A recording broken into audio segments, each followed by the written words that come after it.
안녕하세요. 56세 된 박진수입니다. 저는 지금까지 건강만큼은 자신 있다고 생각해 왔습니다. 32년간 자동차 부품 제조업체에서 일하면서 몸이 아파서 병원에 간 적도 거의 없었고 감기 한 번 제대로 걸린 적이 없을 정도였으니까요. 회사에서도 저를 철인이라고 부를 정도였습니다. 3교대 근무를 20년 넘게 해왔는데도 다른 사람들처럼 몸이 망가지지 않았거든요. 오히려 팀장까지 승진해서 이제는 생산관리 업무를 담당하고 있습니다. 아내 미경이와 결혼한 지도 벌써 30년이 넘었는데 아내는 항상 제가 건강을 과신한다고 걱정했습니다. 특히 요즘 들어서는 건강검진 좀 받아보라고 성화였죠. 하지만 저는 그런 소리를 들을 때마다 아프지도 않은데 뭘 검사하냐고 했습니다. 돈도 아까웠거든요. 큰아들이 결혼한 지 2년 됐고 둘째는 아직 대학원에 다니고 있어서 집안 경제가 그리 넉넉하지 않습니다. 아내도 3년 전부터 동네 마트에서 일하고 있지만 4대 보험도 안 되는 곳이라 앞으로가 걱정이죠. 그래서 건강관리라고 해봤자 새벽에 집 앞 근린공원에서 조깅하는 게 전부였습니다. 인터넷에서 운동 영상 몇 개 보면서 나름대로 관리한다고 생각했거든요. 그런데 3개월 전 제 인생이 완전히 바뀌는 일이 일어났습니다. 그날도 평소와 다름없이 새벽 5시 30분에 일어났습니다. 가을이라 새벽 공기가 제법 차가웠는데 저는 항상 그랬듯이 바로 운동복으로 갈아입고 집을 나섰습니다. 준비 운동? 그런 건 시간 낭비라고 생각했거든요. 근린공원에 도착하자마자 바로 뛰기 시작했습니다. 평소보다 더 빠른 속도로 달렸죠. 전날 유튜브에서 본 운동 영상에서 심박수를 높여야 운동 효과가 좋다고 했거든요. 처음 10분 정도는 괜찮았습니다. 오히려 기분이 좋았죠. 역시 내 몸은 다르구나 생각하면서 더 속도를 높였습니다. 그런데 갑자기 가슴이 이상하게 뛰기 시작했습니다. 두근거림이 아니라 마치 가슴 속에서 무언가가 날뛰는 것 같았어요. 심장이 제멋대로 뛰는 느낌이었습니다. 처음에는 운동 효과라고 생각했습니다. 오늘 운동이 제대로 되는구나 싶어서 더 열심히 뛰었거든요. 하지만 곧 어지러움이 몰려왔습니다. 식은땀이 줄줄 흐르기 시작했고 숨이 제대로 쉬어지지 않았어요. 이상하다 싶어서 공원 벤치에 앉았는데 가슴 답답함이 더 심해졌습니다. 그때 마침 조깅하던 다른 분이 제 모습을 보고 바로 119에 신고해 주셨어요. 저는 그때까지도 대수롭지 않게 생각했습니다. 조금 무리했나 보다 정도로 말이죠. 응급실에 도착해서 심전도 검사를 받았는데 의사 선생님 표정이 심각해졌습니다. 심방세동이 발생했네요. 심장 리듬이 완전히 불규칙해졌습니다. 라고 하더군요. 심방세동이 뭔지도 몰랐던 저는 대수롭지 않게 생각했습니다. 하지만 의사 선생님은 계속 심각한 표정으로 자칫하면 뇌졸중이 올 수도 있었습니다. 라고 했어요. 그제야 제가 얼마나 위험한 상황이었는지 깨달았습니다. 연락받고 급히 온 아내와 아이들 표정을 보니 정말 큰일 날 뻔했구나 싶었어요. 입원해서 정밀 검사를 받았더니 더 충격적인 사실들이 드러났습니다. 제가 그토록 자신했던 건강이 사실은 엉망이었던 거예요. 혈압이 150에 95였습니다. 고혈압 2단계였는데 저는 전혀 몰랐어요. 당뇨 전 단계이기도 했고 콜레스테롤 수치도 정상 범위를 훨씬 벗어났습니다. 의사 선생님은 제게 이렇게 말씀하셨어요. 새벽에 갑자기 격한 운동을 하는 것이 얼마나 위험한지 아세요? 특히 나이가 들수록 더 조심해야 합니다. 잠에서 막 깬 상태에서는 우리 몸의 모든 기관이 아직 완전히 깨어나지 않은 상태라고 했습니다. 혈압도 높고 혈액도 끈적끈적한 상태에서 갑자기 격한 운동을 하면 심장에 큰 부담이 된다는 거였어요. 특히 제처럼 고혈압이 있는 경우에는 더욱 위험하다고 하더군요. 실제로 새벽 운동 중에 심장마비나 뇌졸중으로 쓰러지는 분들이 생각보다 많다고 했습니다. 2주 동안 입원하면서 제 인생을 돌아보게 됐습니다. 그동안 건강을 과신하며 살아온 것들이 얼마나 무모했는지 깨달았어요. 회사에서도 병가를 내야 했습니다. 32년 직장 생활하면서 이런 적은 처음이었죠. 동료들이 많이 걱정해 주었는데 오히려 제가 미안했습니다. 입원비와 치료비로 한 달에 50만 원 정도 나갔어요. 평소 건강검진 받는 돈이 아깝다고 했던 제가 결국 몇 배의 돈을 쓰게 된 거죠. 아내는 아무 말 안 했지만 얼마나 답답했을지 짐작이 갔습니다. 퇴원 후에도 한 달 동안은 약물 치료를 받았습니다. 심장 리듬을 조절하는 약과 혈압약, 콜레스테롤 약까지 먹어야 했어요. 평생 약과는 무관하게 살 줄 알았던 제가 말입니다. 의사 선생님은 앞으로 운동할 때 주의사항을 자세히 알려주셨습니다. 새벽 운동을 하려면 반드시 10분 이상 준비 운동을 해야 합니다. 몸을 충분히 깨운 다음에 시작하세요. 또한 운동 강도도 조절해야 한다고 했습니다. 나이에 맞는 적절한 강도로 해야 해요. 무리해서 좋을 건 하나도 없습니다. 심박수 측정기를 사서 운동할 때마다 체크하라고도 하셨어요. 목표 심박수는 분당 110회 정도로 전에 제가 하던 운동보다 훨씬 낮은 강도였습니다. 처음에는 이런 운동으로 효과가 있을까 싶었습니다. 하지만 의사 선생님 말씀이 꾸준히 하는 것이 가장 중요하다였어요. 격하게 했다가 그만두는 것보다 낮은 강도라도 꾸준히 하는 게 훨씬 좋다는 거였죠. 새로운 운동법을 익히는 것이 쉽지 않았습니다. 30년 넘게 잘못된 방식으로 해왔으니까요. 하지만 가족들의 걱정스런 눈빛을 보면서 반드시 바뀌어야겠다고 다짐했습니다. 이제 새벽 운동 루틴이 완전히 바뀌었습니다. 5시 30분에 일어나면 먼저 물 한 잔을 마시고 10분 정도 몸을 깨웁니다. 가벼운 스트레칭을 하고 관절을 돌려주는 준비 운동을 충분히 해요. 공원에 나가서도 바로 뛰지 않습니다. 5분 정도는 빨리 걷기로 시작해서 서서히 속도를 높여가죠. 심박수 측정기를 보면서 목표 범위를 넘지 않도록 조절합니다. 운동 시간도 줄였습니다. 전에는 1시간씩 했는데 이제는 30분 정도만 해요. 대신 매일 꾸준히 하려고 노력합니다. 정기적으로 병원에 가서 검진도 받습니다. 3개월마다 한 번씩 심전도 검사를 받고 혈압과 혈당, 콜레스테롤 수치도 체크해요. 예전에는 이런 검사비가 아깝다고 생각했는데 이제는 이것만큼 중요한 투자는 없다고 생각합니다. 식습관도 많이 바뀌었습니다. 아내가 당뇨식으로 요리해 주시고 저도 술을 줄였어요. 전에는 회사 동료들과 자주 마셨는데 이제는 한 달에 한두 번 정도만 마십니다. 가장 큰 변화는 가족들과의 관계입니다. 제가 쓰러진 후에 아이들이 더 자주 안부를 물어보고 아내도 제 건강을 더 챙겨주세요. 전에는 잔소리로만 들렸던 아내 말이 이제는 모두 사랑의 표현이라는 걸 알겠어요. 직장에서도 달라졌습니다. 건강관리에 대한 동료들의 관심이 높아졌고 회사에서도 정기 건강검진을 더 꼼꼼히 받도록 독려하고 있어요. 제 경험담을 들은 후배들이 자신들도 운동법을 바꾸겠다고 하더군요. 3개월이 지난 지금 제 몸 상태는 많이 좋아졌습니다. 심방세동은 재발하지 않았고 혈압도 약물과 생활습관 개선으로 안정되었어요. 체중도 5kg 정도 빠졌습니다. 무엇보다 마음이 편해졌어요. 전에는 무작정 건강하다고 생각했는데 이제는 제 몸 상태를 정확히 알고 관리하고 있으니까요. 불안감보다는 오히려 안정감이 더 큽니다. 돌이켜보면 그날 아침에 심방세동이 저에게는 경고였던 것 같습니다. 계속 그런 식으로 운동했다면 언젠가는 더 큰 문제가 생겼을 테니까요. 어찌 보면 불행 중 다행이었죠.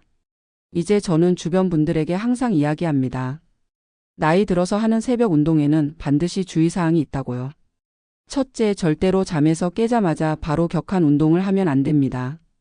최소 10분 이상은 몸을 깨우는 시간이 필요해요. 물을 마시고 가벼운 스트레칭을 하면서 몸의 모든 기관이 깨어날 때까지 기다려야 합니다. 둘째, 준비 운동은 필수입니다. 관절을 돌려주고 근육을 풀어주는 시간이 본 운동만큼이나 중요해요. 5분만이라도 충분히 준비하고 시작하세요. 셋째, 운동 강도는 나이에 맞게 조절해야 합니다. 젊을 때와 같은 강도로 하면 위험해요. 목표 심박수를 계산해서 그 범위 내에서 운동하는 것이 안전합니다. 넷째, 정기 건강검진은 꼭 받으세요. 자신의 몸 상태를 모르고 운동하는 것만큼 위험한 일은 없습니다. 혈압, 혈당, 심전도 검사는 기본이에요. 다섯째, 몸에 이상 신호가 오면 즉시 중단하세요. 가슴 답답함, 어지러움, 식은땀 등이 나타나면 절대 참지 마시고 바로 병원에 가야 합니다. 여섯째, 혼자보다는 같이 운동하는 게 좋습니다. 응급 상황이 생겼을 때 도움을 받을 수 있거든요. 저도 그날 다른 분이 신고해 주셔서 큰일을 면했어요. 일곱째, 날씨가 너무 춥거나 더울 때는 실내 운동으로 바꾸세요. 극한 날씨는 심장에 더 큰 부담을 줍니다. 억지로 야외에서 할 필요는 없어요. 마지막으로 운동 후에도 급격히 멈추지 마세요. 서서히 강도를 낮춰가면서 마무리하고 충분한 정리 운동을 해야 합니다. 제가 이런 경험을 하고 나서 깨달은 것은 건강에 대한 과신이 얼마나 위험한지였습니다. 나이가 들수록 몸은 분명히 변하는데 그걸 인정하지 않으려고 했던 거죠. 지금은 제 나이에 맞는 운동을 하면서 오히려 전보다 더 건강해진 것 같습니다. 무리하지 않으니까 매일 꾸준히 할 수 있고 스트레스도 줄었어요. 무엇보다 가족들이 안심하는 모습을 보니 정말 잘했다는 생각이 듭니다. 건강은 나 혼자만의 것이 아니라 가족 모두의 것이라는 걸 깨달았거든요. 앞으로도 지금처럼 꾸준히 관리하면서 건강한 노년을 준비하려고 합니다. 은퇴 후에도 아내와 함께 여행도 다니고 손자, 손녀들과도 많은 시간을 보내고 싶어요. 그러려면 지금부터 더욱 철저히 건강 관리를 해야겠죠. 더 이상 건강을 과신하지 않고 겸손하게 내 몸의 신호에 귀 기울이면서 살겠습니다. 여러분도 새벽 운동을 하신다면 제 경험을 참고해서 안전하게 하시기 바랍니다. 건강을 위한 운동이 오히려 건강을 해치는 일이 절대 있어서는 안 되니까요. 건강은 하루아침에 만들어지는 것이 아닙니다. 매일매일 조금씩 꾸준히 관리해야 하는 거예요. 그리고 그 과정에서 가장 중요한 것은 내 몸을 정확히 아는 것입니다. 제가 겪은 일이 다른 분들에게는 일어나지 않았으면 좋겠습니다.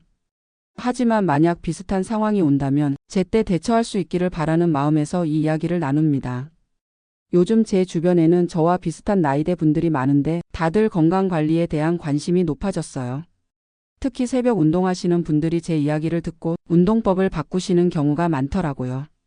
며칠 전에는 같은 아파트에 사시는 김 선생님이 저를 찾아오셨습니다. 본인도 매일 새벽 5시에 일어나서 달리기를 하는데 제 이야기를 듣고 나서 불안해졌다고 하시더라고요. 김 선생님은 저보다 3살 많은 59세인데 퇴직하신 후로 건강관리가 유일한 낙이라고 하셨어요. 그런데 저처럼 준비 운동 없이 바로 뛰기 시작하고 심박수 체크도 전혀 안 하고 계셨더라고요. 제가 김 선생님께 병원에서 받은 자료들을 보여드리고 안전한 운동법에 대해 알려드렸습니다. 그 후로 김 선생님도 운동 전에 준비 운동을 하시고 심박수 측정기도 사서 사용하고 계세요. 이런 일들을 겪으면서 제 경험이 정말 의미 있는 일이었다는 생각이 듭니다. 한 사람의 실수가 다른 사람들에게는 교훈이 될 수 있으니까요. 회사에서도 마찬가지입니다. 제가 이번 했던 일을 계기로 회사 차원에서 직원 건강관리에 더 신경을 쓰기 시작했어요. 매년 하던 건강검진도 더 꼼꼼히 하고 검진 결과에 대한 상담도 제대로 해주고 있습니다.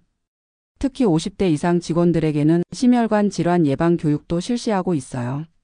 제가 겪었던 심방세동 같은 응급 상황에 대한 대처법도 함께 배우고 있습니다.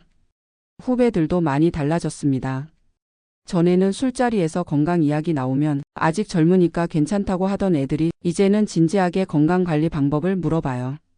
특히 40대 후배들이 많이 걱정하더라고요. 자신들도 곧 50대가 되면 저 같은 일이 생길 수 있다는 생각 때문이죠. 그래서 미리 준비하겠다고 하는 후배들이 늘었습니다. 제가 항상 후배들에게 하는 말이 있습니다. 건강관리는 미리미리 해야 한다는 거예요. 문제가 생기고 나서 관리하면 이미 늦은 경우가 많거든요. 실제로 저도 지금 생각해보면 조금만 더 일찍 관심을 가졌다면 심방세동까지는 가지 않았을 것 같아요. 고혈압이나 콜레스테롤 수치 같은 것들을 미리 관리했다면 말이죠. 의사 선생님께서도 그런 말씀을 하셨어요. 50대가 되면 반드시 1년에 한 번씩은 심혈관 검사를 받아보세요. 특히 가족력이 있거나 스트레스가 많은 직업에 종사하시면 더욱 그렇습니다. 저는 아버지가 고혈압으로 돌아가셨는데 그때도 별로 신경 쓰지 않았어요. 유전적 요인이 있다는 걸 알고도 나는 다를 거라고 생각했던 거죠. 이제는 정기적으로 심장내과에서 검진을 받고 있습니다. 처음에는 마음이 무거웠는데 이제는 오히려 안심이 돼요. 내 몸 상태를 정확히 알고 있으니까요. 최근 검진에서는 모든 수치가 정상 범위로 돌아왔습니다. 약물 치료와 생활습관 개선 효과가 나타난 거죠. 의사 선생님도 많이 좋아졌다고 하시더라고요. 하지만 방심하지는 않습니다. 한번 문제가 생겼던 심장이니까 평생 관리해야 한다는 마음가짐으로 살고 있어요. 약도 꾸준히 먹고 있고 정기 검진도 빠뜨리지 않고 있습니다. 운동도 계속하고 있어요. 강도는 낮췄지만 오히려 더 즐겁게 하고 있습니다. 전에는 운동이 의무 같았는데 이제는 정말 즐거운 시간이에요. 근린공원에서 만나는 분들과도 친해졌습니다. 비슷한 나이대 분들이 많은데 서로 건강 정보도 나누고 때로는 함께 운동도 해요. 그 중에 박 사장님이라는 분이 계신데 본인도 몇 년 전에 협심증으로 스텐트 시술을 받으셨대요. 그 후로 운동법을 완전히 바꾸셨다고 하더라고요. 박 사장님께서 저에게 많은 조언을 해주셨습니다. 심장 질환을 겪고 나면 처음에는 무서워서 운동하기 싫어져요. 하지만 적절한 운동은 오히려 심장에 도움이 됩니다. 포기하지 말고 꾸준히 하세요. 정말 맞는 말씀이었어요. 처음에는 운동하는 게 무서웠거든요. 혹시 또 심장에 무리가 가지 않을까 하는 생각에 며칠 동안 집에만 있었어요. 하지만 의사 선생님께서 적절한 운동은 심장 건강에 필수라고 하셨습니다. 다만 강도와 방법을 올바르게 해야 한다는 거죠. 이제는 운동이 제 일상의 중요한 부분이 되었습니다. 매일 아침 6시에 공원에 나가서 30분 정도 가볍게 운동하고 와요. 비가 오는 날에는 집에서 실내 운동을 합니다. 집에서 하는 운동도 인터넷에서 배워서 나름대로 체계적으로 하고 있어요. 요가나 스트레칭 위주로 하는데 심장에 부담이 적으면서도 효과적이더라고요. 식단 관리도 계속하고 있습니다. 아내가 정말 많이 도와주세요. 나트륨 적게 섬유질 많게 해서 요리해 주시고 칼로리 계산도 해 주십니다. 처음에는 싱거워서 적응이 안 됐는데 이제는 오히려 이런 음식이 더 맛있어요. 몸이 가벼워지는 느낌이 확실히 다르거든요. 금연도 완전히 했습니다. 원래 담배를 많이 피우는 편은 아니었는데 스트레스 받을 때 가끔 피웠어요. 하지만 이제는 완전히 끊었습니다. 술도 많이 줄였어요. 전에는 거의 매일 한 잔씩 했는데 이제는 일주일에 한두 번 정도만 마셔요. 그것도 소주 한 잔 정도로 적당히 합니다. 이런 변화들이 처음에는 힘들었습니다. 30년 넘게 해온 습관을 바꾸는 게 쉬운 일은 아니니까요. 하지만 가족들의 응원과 격려 덕분에 지금까지 잘 지켜오고 있어요. 특히 아내의 역할이 컸습니다. 제가 포기하고 싶을 때마다 옆에서 격려해주고 도와주셨어요. 당신 건강이 우리 가족 모두에게 중요하다고 항상 말씀해 주시거든요. 아이들도 마찬가지예요. 큰아들은 결혼해서 따로 살지만 일주일에 한 번씩은 꼭 안부 전화를 해요. 운동은 잘하고 있는지 약은 빠뜨리지 않고 먹는지 세세하게 물어봅니다. 둘째도 대학원이 바쁜데도 건강 관련 정보를 찾아서 보내줘요. 심장에 좋은 음식이나 운동법 같은 것들을 인터넷에서 찾아서 카톡으로 보내주거든요. 이런 가족들의 관심과 사랑을 받으면서 건강관리가 혼자만의 일이 아니라는 걸 깨달았습니다. 내가 건강해야 가족들도 안심할 수 있고 함께 행복할 수 있는 거죠. 요즘은 손자 계획도 세우고 있어요. 큰아들 부부가 내년쯤 아이를 가질 계획이라고 하는데 건강한 할아버지가 되고 싶거든요. 손자와 함께 공원에서 뛰어놀 수 있는 그런 할아버지 말이에요. 그러려면 지금부터 더욱 철저히 관리해야겠죠. 심장 건강뿐만 아니라 전체적인 몸 상태를 좋게 유지해야 합니다. 최근에는 근력 운동도 시작했어요. 의사 선생님께서 근육량 유지가 중요하다고 하셔서 일주일에 2번 정도 헬스장에 다니고 있습니다. 물론 무거운 중량으로 하지는 않아요. 가벼운 무게로 반복수를 늘려서 천천히 근력을 키워가고 있습니다. 헬스장 트레이너님께서도 제 상황을 아시고 적절한 프로그램을 짜주셨어요. 처음에는 헬스장 가는 것도 걱정됐는데 의외로 제 또래 분들이 많더라고요. 다들 건강관리 때문에 오신 분들이라 서로 격려하고 응원해주는 분위기예요. 그 분들과 이야기해보니 저와 비슷한 경험을 하신 분들이 많았습니다. 심장질환, 당뇨, 고혈압 등으로 생활습관을 바꾸게 된 분들이 대부분이었어요. 나이 들어서 아프고 나서야 정신 차렸다는 그런 이야기들을 많이 들었습니다. 저만 그런 게 아니었구나 싶어서 조금은 위로가 되기도 했어요. 하지만 동시에 안타까운 마음도 들었습니다. 미리 조금만 더 관심을 가졌다면 이런 일들을 예방할 수 있었을 텐데 하는 생각 때문이죠. 그래서 저는 지금 후배들이나 젊은 분들에게 가능한 한 많은 정보를 전달하려고 노력하고 있어요. 제가 겪은 실수를 다른 분들은 하지 않았으면 하는 마음에서요. 회사에서도 건강관리 동호회 같은 걸 만들어서 서로 정보를 나누고 있습니다. 운동법, 식단, 건강검진 정보 등을 정기적으로 공유하고 있어요. 이런 활동들이 개인적으로도 많은 도움이 됩니다. 혼자 관리하는 것보다 여러 명이 함께 하니까 더 꾸준히 할 수 있어요. 서로 격려도 해주고 정보도 나누니까요. 최근에는 동네에서도 비슷한 모임을 만들었습니다. 같은 아파트 단지에 사는 50대 이상 분들끼리 건강관리 소모임을 한 달에 한 번씩 하고 있어요. 의사나 영양사를 초청해서 강의도 듣고 서로의 경험담도 나누고 있습니다.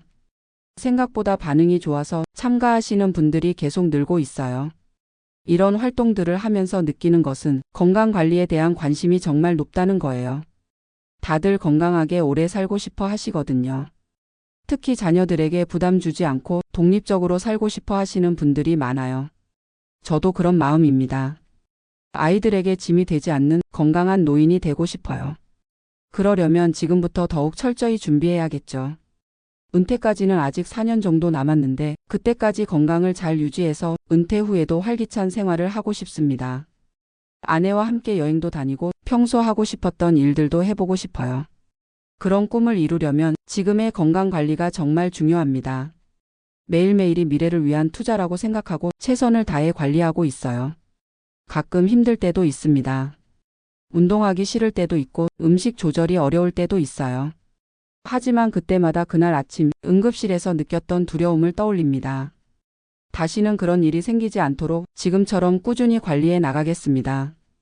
그리고 제 경험이 다른 분들에게 도움이 된다면 언제든지 나누고 싶어요. 건강은 정말 소중한 것입니다. 잃고 나서야 그 소중함을 깨닫게 되는데 가능하면 잃기 전에 미리 지켜야겠죠.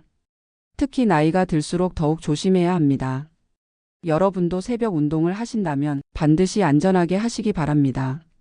건강을 위한 운동이 오히려 건강을 해치는 일이 절대 일어나지 않기를 바랍니다. 감사합니다.